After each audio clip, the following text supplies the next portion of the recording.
lo chequee, por favor. Déjeme que tengo que ver la polla. Porque A aquí ver, me déjame dicen revisar que acá. está Lo que pasa es que reñido. hemos tenido mucha Sí, un información que estamos sinnúmero revisando, incontable. Ramiro. Entonces, a ver, déjame ver acá. A ver, aquí ya lo Ah, tengo. ya. Doña Caridad Vela Sí, está, así pues. es. Doña Doña Caridad Caridad ya Vela. está en plataforma. Ujú. Buenos días, doña Caridad. ¿Cómo le va? ¿Cómo está usted? Ahí Qué gusto de está. verla. Ramiro Cepeda le saluda y también lo tengo aquí a Bolo San Martín. ¿Cómo le va? Por favor, su audio que tiene muteado el micrófono. Ahora sí, buenos Ahora días sí. con los dos. Qué gusto estar con ustedes. Caridad, yo iba a hacer un comentario que lo voy a hacer con usted, un poco para reflexionar lo que está viviendo el país el día de hoy. Después de 100 años, después de 100 años exactos, se produce un juicio político a un presidente en ejercicio. No importa con qué constitución fue al presidente Martínez Mera, pero el interpelante fue nada menos que el doctor José María Velasco Ibarra, quien meses antes, semanas antes, habían provocado dentro del seno del Senado, valga la redundancia, el descabezar a sus ministros de Estado uno por uno, hasta que lo obligaron en juicio político a presentar la renuncia. El día de hoy va el presidente Lasso a la Asamblea. Abstraigámonos de los personajes y dimensionemos lo que el pueblo y lo que el país y lo que la historia va a construir el día de hoy. ¿Cuál es su percepción de lo que estamos construyendo, de lo que vamos a legar? Porque lo que se va a producir hoy día es un legado que luego de 100 años lo vamos a repetir. ¿Cómo lo ve usted, Caridad? Buenos días. Buenos días nuevamente. Pues lo veo como un día nefasto para la historia. Me parece muy interesante lo que usted acaba de plantear en relación a despersonalizar los personajes. Es decir, hagámonos la pregunta para entender hasta dónde van nuestros principios y desde dónde nuestras posiciones son por antipatías o simpatías. Si es que un juicio de este calibre y con esta metodología, de esta forma, se estaría llevando en contra de Correa, de Moreno o Lasso, mi posición sería la misma. Yo hice este ejercicio ayer precisamente para identificar si lo que quiero es defender a Lasso o no. Y realmente concluí en que mi posición sería la misma, porque lo que está sucediendo en la Asamblea es inaudito. La Asamblea se ha convertido en un circo de gitanos que lo único que los mueve para actuar es, adivino, sus ambiciones personales, porque no hay otra. Es un deseo de aprovecharse de su inmunidad, es un deseo de permanecer en el cargo, pero de legisladores que deberían ser las personas en el país que más acatan la ley, que más se someten estrictamente a la palabra de la Constitución, pues se la están pasando por el forro. No les importa un pepino lo que diga y están actuando de una manera. Fíjese, ¿por qué es que los correístas tienen tantos juicios políticos vigentes? Porque cuando se pone una denuncia o una demanda, sea civil o penal, contra una persona, en ese caso se le puede juzgar específicamente por el acto que motivó ese proceso judicial. No es que se puede decir usted porque robó en A, aprovechando que está en ese juicio, yo le voy a meter también un juicio de paternidad o uno por no pagar la manutención a su hijo. No, eso no se puede hacer. Y eso es lo que está haciendo la Asamblea, sin fundamentos, no tiene un ápice de legalidad lo que están haciendo. Y en ese sentido yo creo que despersonalizando los actores, este juicio político es una broma de mal gusto para el país, para el mundo, y es algo a lo que estamos sometidos porque hay una mayoría legislativa que ha decidido hacer de la Asamblea Nacional la institución de la regalada gana. Analicemos todos los escenarios posibles y sigo diciendo, abstrayéndonos de las personas, porque simplemente poniendo los cargos, así es. El presidente va a comparecer hoy día a la Asamblea, luego después vendrá el debate y las opciones que se dan es que renuncie el presidente, como fue el presidente Nixon en su momento, o que ha aterrizado el presidente Martínez Mera, o que disuelva la Asamblea mediante la aplicación de lo que se denomina muerte cruzada, o de que logre considerar que los votos de determinados asambleístas se abstengan de censurarlo, es decir, que salga indemne, bueno, no indemne, que simplemente no lo censuren porque no va a salir indemne de este juicio político, que si disuelve la asamblea se calienten las calles y provoquen ya no una salida constitucional, sino una salida del estilo Gutiérrez, Maguad o Bucarán. Una quinta no la veo, pero ninguna de las que les he dicho, Caridad, resulta beneficiosa para nosotros, la gente de pie, el pueblo, la gente que hacemos empresa, los que hacemos mover este país con nuestro trabajo. Es más, nos las ponen más difícil cada día un ingrediente adicional. Su opinión. Yo veo que hay una posibilidad, aparte de las tres que usted ha mencionado, hay una, y que de hecho la pondría en primer lugar, que es un pronunciamiento de la Corte Constitucional. La Corte se pronunció y dio el permiso, por llamarlo de alguna forma, para que este juicio político inicie, pero lo dio bajo ciertas reglas. Y ese dictamen de la Corte Constitucional es muy claro en cuanto a las reglas que ese juicio político debe respetar, y los legisladores no la están respetando. Entonces, una primera opción, que yo creo que ya es un poco tarde pensarla porque quedarían 2 horas para que la Corte Constitucional se pronuncie, sería precisamente eso, un documento del máximo organismo constitucional del país que diga ese juicio es inconstitucional. Caridad. No va. Hasta aquí llegamos. Ahí le hago un planteamiento. ¿Por qué no la denuncié? Porque la misma Corte en su dictamen de procedibilidad del juicio político dijo que no iba a opinar hasta terminado el juicio. Entonces sería un poco desdecirse de lo que ellos mismos dijeron en su propio fallo. Probablemente lo hicieron con una anticipación desmedida, porque no pueden pronunciarse en relación al juicio, no pueden dar una opinión de que si el juicio... qué sé yo, en relación a las pruebas presentadas, por ejemplo.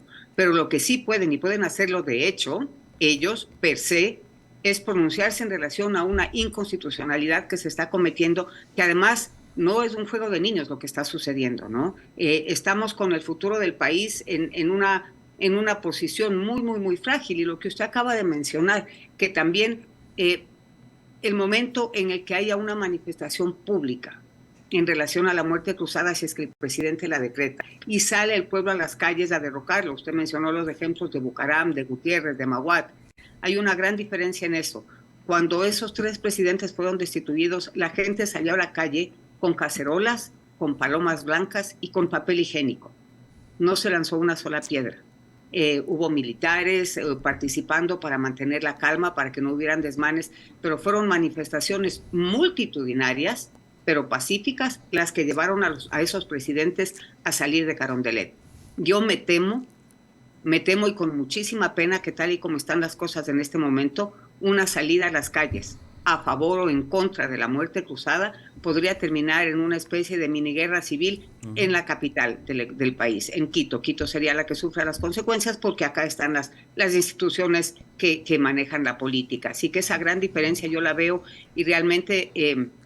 hay que rogar que no llegue a suceder porque los ánimos están caldeados y ya vemos el tipo de armas que se utilizan ahora en estas manifestaciones callejeras. Caridad, solo para puntualizar, y sí le voy a discrepar con su apreciación, porque me tocó vivir una de ellas en carne propia, muy cerca de la vicepresidenta Arteaga, y no fue tan pacífica que, digamos, el presidente Bucarán tuvo una apoteósica manifestación en Guayaquil, y después la camioneta hizo lo que hizo, en primer punto. Después, cuando el presidente Maguad salió, ya hubo un levantamiento indígena, y previo a eso hubo unas manifestaciones terribles y represiones terribles. Y con la de Lucio Gutiérrez, no se olvide que antes de eso sacaron a magistrados de la corte y los señores indígenas los vejaron afuera. Me acuerdo al presidente Hugo Quintana Cuello y a otros magistrados le hicieron pasar actos de vergüenza. Entonces no es que fue tan pacífico, no. Yo coincido con usted que hay elementos incendiarios hoy porque hay un beneficiario adicional del desorden, que se llama la delincuencia organizada y las mafias que gobiernan ya ciertos sectores de la patria. Ese ingrediente no hubo en las 3 anteriores y ahí le voy a complementar su apreciación simplemente a fines didácticos y de contrapunto, que es para lo que estamos. Pero Caridad, le pregunto, la ciudad de Quito, ¿cómo está? Porque usted y yo sabemos que las papas se cocinan en Quito y es donde está el poder. Mientras los presidentes caen en carnaval, la gente de Guayaquil está en Salinas y la gente de Quito está protestando con gases lacrimógenos, sufriendo todo eso. Así que, ¿cómo ve la reacción del pueblo de Quito frente a esto?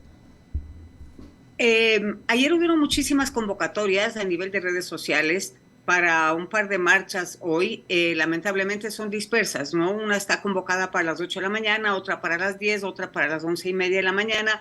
Entonces, ojalá alguno de ellos o estas 3 marchas distintas logren ponerse de acuerdo para consolidarse en algún sentido.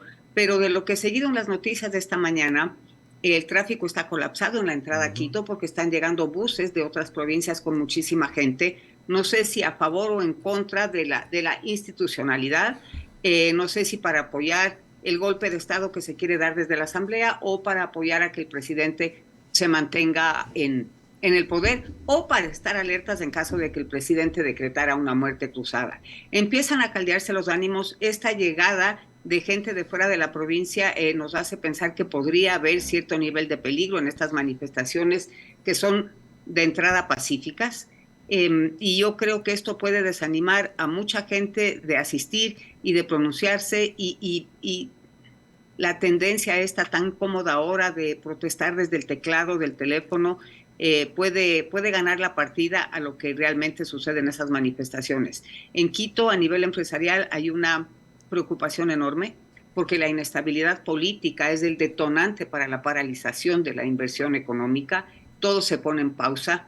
Y estando, como estamos diciendo, ¿no?, en la capital, que es donde se cocinan las papas del momento que se empieza a ver que pueden hacer un problema, pues esta situación nos ha tenido en pausa ya mucho tiempo, ¿no? Manifestación indígena, problemas sociales, otra manifestación indígena, nos va teniendo en pausa ya un largo tiempo y eso además ha funcionado en paralelo con que la gestión del gobierno no ha logrado reactivar de manera contundente la actividad económica del país. Entonces sí estamos en una situación donde Guayaquil en este momento es la capital económica del país, sin lugar a dudas. Caridad, y un poco para redondear la entrevista y pasarle a Bolo, el viejo dicho de nuestras madres y abuelas: cría vientos y cosecha tempestades. Es el resultado a lo que llegamos hoy, y yo hacía un comentario hace algunas semanas que se inició el juicio político, cómo llegamos a este momento, y comencé a desmenuzar todos los hechos que no los voy a repetir, pero que están en el imaginario colectivo del pueblo ecuatoriano con respecto al presidente. Pero hay un ingrediente que usted lo ha citado cuando dijo la palabra dispersos. No hay un líder en el país. El país carece de un líder. Y hay algo que a lo mejor este comentario que voy a hacer no guste a mucha gente, pero cómo se extraña al ingeniero Febres Cordero en un momento de estos, porque salía y daba su voz orientadora. A unos le podía gustar, a otros no, pero su voz era escuchada y casi era como un camino a transitar. Hoy el país está mudo, está silente, está ausente de liderazgo. Imagínese lo que nos sucedería en caso de que hubiera una muerte cruzada. Si ya en este momento estamos carentes de liderazgo, como usted bien menciona, en caso de que hubiese una muerte cruzada, también hay muchas opiniones en relación a eso, así que ayer decidí encontrar en el Código de la Democracia qué es lo que sucedería.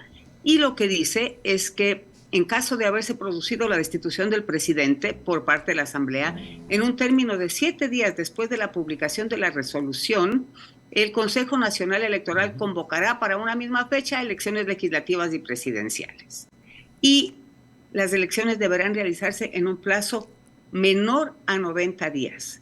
Ramiro, si este momento que tenemos 2 años de un presidente en funciones, de asambleístas en funciones, que tenemos nuevas autoridades locales, no tenemos un liderazgo marcado en el país, ¿usted se imagina la catástrofe que pueden ser esas elecciones convocadas en un plazo menor a 90 días? No solamente para presidente y vicepresidente, porque mal que mal ahí estamos hablando de un binomio, son 2 personas, para listas de asambleístas. ¿Usted puede imaginarse lo que va a ser esa papeleta? Los partidos políticos van a tener que salir a ofrecer algo para que la gente les acepte estar en una lista y va a ser un absoluto relajo. Con esta falta de liderazgo, ¿cuáles son los líderes ahorita que más se perfilan, ¿no?, en un horizonte electoral? Por ejemplo, los alcaldes de Quito y de Guayaquil acaban de asumir su nueva condición hace 2 días. Y si es que las elecciones son un plazo máximo de 90 días, ellos, que son las figuras visibles de un partido político, digamos que ya llegaron con algún nivel, en el caso del alcalde de Quito, con el 23% de la votación, pero llegaron ya con algún nivel de respaldo popular por el liderazgo de su campaña de alcaldes, tendrían que renunciar a ese cargo casi inmediatamente para poder postularse a otra posición de origen electoral. Entonces, no hay una salida positiva a esto, que no sea dejar que el presidente termine su periodo, para bien o para mal. Para eso fue electo, nos ha decepcionado mucho a muchísimos, pero lo otro es qué es lo que va a suceder. En caso de muerte cruzada o en caso de destitución del presidente, ¿qué sucede al día siguiente? ¿En qué manos nos estamos poniendo? Y ver esa nube adelante es lo que tiene a muchos, pues, sumamente preocupados, porque no hay una salida positiva ni pacífica. El día después. Y solo una pregunta, es retórica, es formal.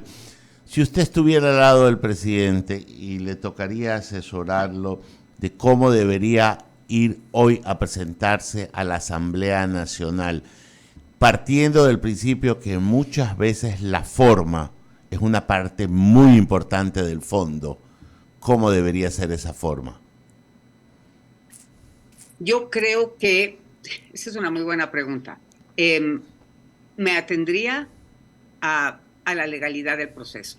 A pesar de saber de que probablemente nadie va a escuchar mi planteamiento, me atendría a la legalidad del proceso, seguiría las normas legales impuestas por la Constitución, y al no haber un informe válido que lleve a este juicio político, pues mi recomendación sería presentarse como un presidente democrático con su banda presidencial y no contestar a una acusación que no tiene el primer requisito para ser fundamentada, que es el informe previo. Preferiría yo que un presidente pase a la historia como un presidente que respetó la Constitución a pesar de que sabía que lo iban a votar, a hacerlo de otra forma. ¿Iría con el mando militar? Yo hubiera estado con el mando militar y con la cúpula policial desde la primera bala que corrió en el Guasmo. Yo no sé por qué la intención del presidente es presentarse solo a enfrentar todos estos conflictos y no mostrarse como una cohesión de todas las fuerzas políticas del país. Yo sé que él va hoy, de lo que se lee, ¿no?, porque no tengo ninguna comunicación directa con él. Yo sé que va con todo el gabinete, espero que vaya también con el mando militar, porque pues los militares están llamados a defender la democracia y eso es lo que está en juego hoy en el Parlamento. El gabinete es un insumo que no aporta. La familia puede dar respaldo afectivo, pero no da respaldo político. Lo que da respaldo político es el mando militar. Sin lugar a dudas. Bolo, por favor, siga con esta grata tertulia con doña Caridad Vela. Gracias, Ramiro. Caridad, usted que es experta en comunicación, una de las críticas tanto que se le hace al presidente de la República es precisamente esto, el hecho de no comunicar, el hecho de no haber creado, estructurado un buen plan de comunicación. Malas son las comparaciones, pero quien no comunica no existe. Y eso ha sido una de las fallas, pero claves fundamentales, y concuerdo con estas críticas en materia de comunicación. ¿Cuál es su criterio al respecto? También es un criterio similar al suyo, concuerdo con esas críticas. El presidente no ha logrado encontrar el ángulo para establecer una línea de comunicación base. Fíjese que hay tantas formas diferentes de hacer las cosas. Vi esta mañana un video, no sé si lo están pasando en televisión o solamente por redes sociales, de la nueva prefecta del Guayas, de Marcela Aguinaga, que son unas imágenes muy bonitas de ella manejando una buseta, recogiendo a personajes de nefasta recordación, en primer lugar, como puede ser Jorge Glass, pero también recogiendo a otras personas en el camino, que lo único que dice, sin ella hablar, es: estamos empezando a caminar, vamos a llegar a un rumbo, estamos en la vía, tenemos una meta, tenemos un destino. Esa es una forma de... Todavía no tiene nada que decir, todavía no tiene nada que comunicar. Sin embargo, ya lo está haciendo. No se ha logrado ni en este gobierno, y yo pienso que en el gobierno pasado tampoco se logró encontrar una línea de comunicación madre de la cual se pueden desprender toda la temática que gira en torno a un gobierno. Pero en este caso, la última vez que estuvimos en esta conversación, que tuve yo el gusto de estar con ustedes en este noticiero, estaba recién nombrada la nueva secretaria de Comunicación. Y empezamos con ustedes a lucubrar cuál será su actitud, cómo va a manejar la comunicación, qué se espera de ella, qué hará desde ahí hasta ahora. Ha pasado ya algún tiempo de eso y yo no la he visto, no la he escuchado, no he visto ningún cambio tampoco. Y pienso que lo primordial para que se vea algo de comunicación es que el presidente, que es el líder en este sentido, escuche, aprenda a escuchar a quienes son expertos en comunicación y se deje guiar. Obviamente tiene que opinar, pero debe dejarse guiar, porque él no es experto en comunicación. Él puede ser muy bueno en otras cosas, pero ha demostrado que comunicación no es su fuerte. Y yo creo que por ahí estamos cojeando duramente, y gran parte de esa imposibilidad de comunicar adecuadamente es lo que le ha llevado al presidente, en algún sentido, a abonado, tal vez no lo ha llevado, pero ha abonado a llegar a este punto de disconformidad, porque cosas buenas se hacen, sin lugar a dudas, pero no se comunican. Entonces la gente que quiere enterarse tiene que dedicarle 1 hora a la investigación para ver qué sucedió con el plan A, el plan B o el plan C en cualquiera de las aristas que maneja el gobierno nacional. Y la gente no hace eso. La gente lo único que dice es: mi bolsillo está sufriendo, este gobierno no lo está haciendo bien. Pero si de alguna manera estuviéramos comunicando lo que se está haciendo para que ese bolsillo deje de sufrir, por lo menos estaríamos dando esperanza, y no lo estamos haciendo. De acuerdo, Caridad, y solamente para darle paso al director, a quien llegó ya, Eduardo Mendoza, decirle que más allá de simpatías o antipatías, hay muchas cosas buenas que ha hecho el gobierno, pero desafortunadamente están en la oscuridad, no han visto la luz porque no lo han comunicado, no lo han exteriorizado. Nada más, Caridad. Continúa, Eduardo Mendoza. Buenos días, querida Caridad. Qué gusto de saludarte. ¿Cómo te va? Me demoré un poquito, una lluvia fuerte en Guayaquil. Qué gusto de verte y saludarte. Ayer te vi activa en el chat ese que tenemos con un amigo en común y estabas en toda tu dimensión. No hay nada que hacer. Te escuché también con Ramiro. Buenos días. Oye, ¿sabes lo que le molesta a la gente? A la gente le molesta una asamblea inoperante, torpe, yo diría que hasta estúpida, porque creen que todos somos bobos y ellos son inteligentes, y que todo lo ancho es para ellos y todo lo estrecho es para el Ecuador.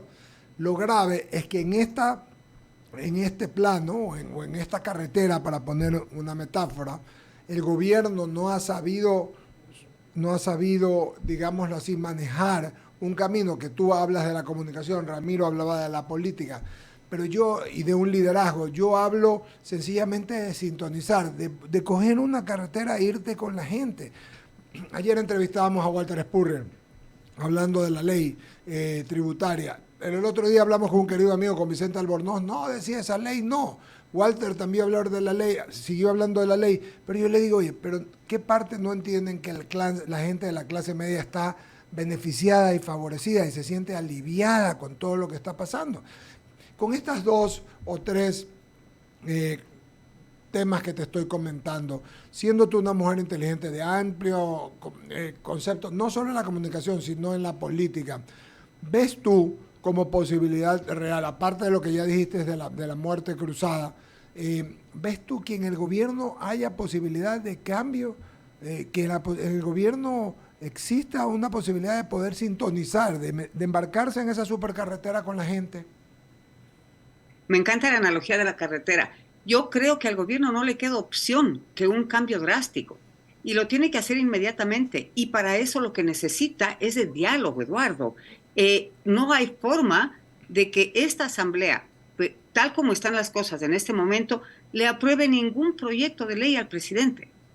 Entonces, y el presidente tiene que darse cuenta que si bien él es el presidente, hay una Asamblea Nacional que es el filtro por donde cualquier cambio que él quiere ejercer va a tener que pasar. Y en esa Asamblea Nacional de 130, ¿y qué son? 137 137. Por lo menos rescatemos un 10% que podrá tener alguna idea positiva, que pueda aportar al buen destino de este país, a encontrar esa carretera que nos puede llevar hacia algún lado. El diálogo es fundamental. Nadie es billete de $1,000 para que lo quiera todo el mundo. Todos tenemos algo que aprender del resto, porque cada uno de nosotros vive una realidad distinta. Mi necesidad no es la misma que la tuya, Eduardo, ni la misma que Ramiro, ni que Bolo. Cada uno opina desde su realidad.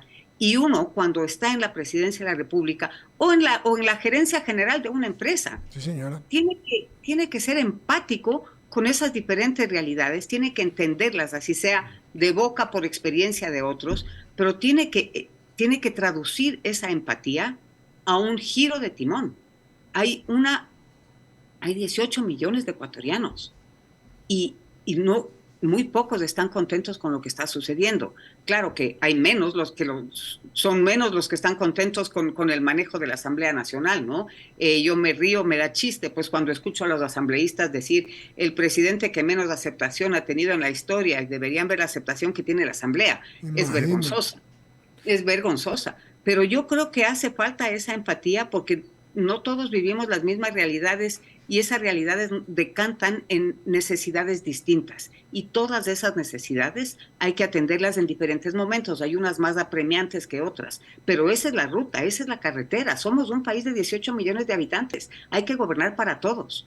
Claro, y con tu buen criterio y análisis hablas del diálogo, porque eso de pedir la revocatoria también para los asambleístas, que es una opción constitucional, pero lo único que te va a hacer es seguir ardiendo al país, pues, ¿no? Porque enervando al país y ardiendo en una hoguera total, y eso es lo que se llama polarización, porque te estás polarizando y como tal le estás beneficiando a los autócratas 3P, de los que hemos hablado tantas veces.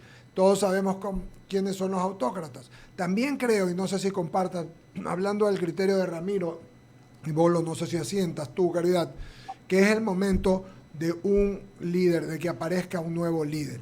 Porque hablamos de la ausencia, Ramiro. Tú hablabas del ingeniero Férez Cordero.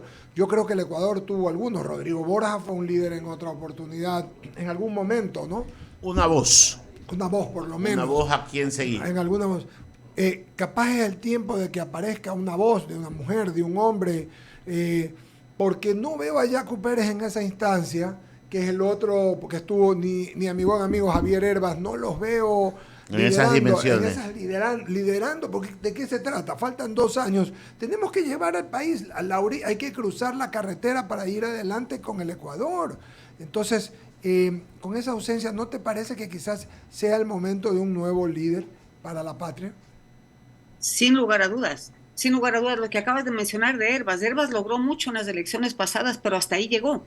Es como que dijo, bueno, ya como no gané, ya me voy a mi casa, voy a cambiar mi actividad. No ha seguido activo, vigente en la vida política. Necesitamos un nuevo líder, eso es indiscutible, y ojalá hubieran 3 para que podamos contrarrestar opiniones de cada uno y tener más elementos para generar un criterio propio y personal. El problema que enfrentamos ahora, que lo comentamos hace un momento, es que en caso de que haya muerte cruzada, la convocatoria de elecciones tiene que darse las próximas elecciones tienen que suceder en menos de 90 días. Hay unos plazos ahí por si el CNE no acata la decisión de la Corte Constitucional que podría extenderse un poco, pero en 90 días no nace un solo líder. y los líderes que se posicionaron como tales, que ahora están ocupando las alcaldías y las prefecturas de las dos principales ciudades del país, acaban de posicionarse en esos cargos. No van a renunciar en 2 o 3 semanas para aprovechar ese liderazgo, para aprovechar el camino que caminaron durante la campaña para alcaldías y prefecturas, para capitalizar sobre eso e intentar una posición de más alto rango. A mí me preocupa tremendamente lo que pueda suceder en este país con candidatos improvisados en pocos días para enfrentar una papeleta electoral en 90 días o 120 días. No nos da tiempo y por eso es que de improvisación en improvisación estamos cayendo en el bache. Ahora, tampoco nos ha ido tan bien, estamos viendo con la larga planificación. Guillermo Lasso lleva en campaña política 4, 8, 10 años probablemente, y no le está funcionando la idea que él intelectualmente se había formado de cómo se debe manejar un país. Pero la improvisación me parece nefasta y creo que ese es el altísimo riesgo que nos estamos corriendo en este momento. La muerte cruzada nos lleva a qué sucede el día después, y yo la veo negra. Ese día después la veo nefasta. Un muy reconocido líder en el país es Jaime Nebot. Sí, sí. No, para bien o para mal. Hay gente que lo quiere y gente que lo odia, pero todo el mundo lo escucha. Y Jaime Nebot ha guardado silencio el último mes. Al menos yo no lo he visto en ninguna entrevista. Estuve revisando sus tweets y a partir de abril, de la primera o segunda semana de abril, no ha emitido ningún comentario en su red social. Entonces, ¿qué te da la pauta? Que Jaime Nebot dice, este Partido Social Cristiano, esta bancada, ya no es la que yo respaldo porque no están actuando como yo lo haría, o te está diciendo, no me voy a meter en esto, voy a dejar que vengan los siguientes, que hagan lo que quieran, o qué te está diciendo con ese silencio. Yo no encuentro en este momento otro líder que tenga la capacidad de aglutinar y de hacerse escuchar que tiene Jaime Nebot, pero ha mantenido silencio un mes, en la época más crítica de la política ecuatoriana de los 2 últimos años. Claro. Sí. Muy acertado lo que dice usted. O le faltó una, o soy parte de. También por eso no hablo. También demos el Tiene toda la razón. Y mientras tanto, claro, hay estas caras útiles en la Asamblea Nacional que están frenteando, por Dios, tenemos a este niño que ahora es el segundo vicepresidente de la Asamblea Nacional, que tiene 33 años. O sea, cuando él empezó, no sé. Yo sí pienso que para que se necesita inteligencia, se necesita preparación, pero pienso que la experiencia y haber vivido la historia del país es un condimento fundamental para poder entender las consecuencias que tienen tales o cuales acciones. Uno no solamente es dueño de sus palabras y de sus actos, es dueño y responsable que esos actos tengan. Caridad querida, mandarte un abrazo, agradecerte, gracias por siempre micrófono, Eduardo, no te escucho. A ver si ahí me escuchas, allí, a ver si acá, sí, ahí está bien, ya. Ahí volviste. Ok, agradecerte tu amabilidad y tu gentileza, tu cariño y tus conceptos claros, como siempre, dilucidadores y sobre todo muy objetivos. Te mando un abrazo grande, te mandamos un abrazo grande, esperamos conversar pronto, Caridad. Bella. Un gran abrazo. Muchas gracias a ustedes. Un fuerte abrazo. Ya les estaré comentando desde Quito lo que va sucediendo porque mi intención es asistir a la marcha hoy. Qué bueno, te llamaremos. Cariños, gusto de saludarte. Buen día. Muy bien, doctor. Mi querido Eduardo, sí, un análisis claro. Ella es muy clara, muy inteligente. Pero sabes que Eduardo y Bolo y gente que nos escucha, cualquier resultado, en todos los resultados, pierde el Ecuador. Sí, yo